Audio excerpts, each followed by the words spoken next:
Hey everybody, Peter Zeihan here, coming to you from the Washington Monument. We're going to continue our leadership series today, and with that in the background, I thought it'd be a great time to talk about Bill Clinton. It just seemed appropriate. If you were to describe Clinton in one word, it would probably be manic. He was probably the most intelligent leader the United States had had since Jefferson. But he was relatively easily distracted, and he would have ideas at like 1 a.m, and he would call in all the staff from wherever they were to bounce ideas around. That led to a lot of intellectual dynamism, but it didn't necessarily translate into policy, because his second big quality was that he was kind of like Angela Merkel, and he led from behind.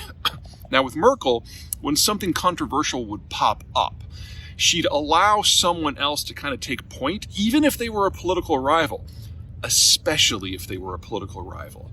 And they'd have their moment in the sun, and then if something went sideways, it was their fault, and she would just step back, and the public furor would close in around them. They'd be removed from the scene.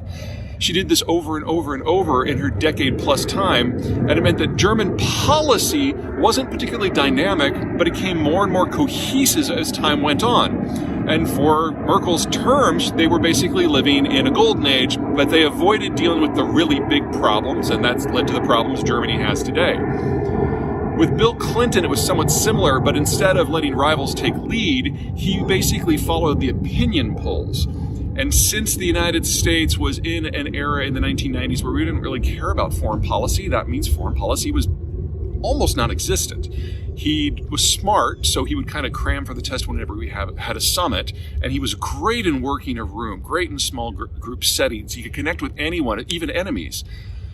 But there wasn't a lot of follow-up because the American people really weren't interested. And so for 8 years, our foreign policy was static to calm, and that eventually contributed to the world that we are in today. All right, that's it on Bill. Next up, W.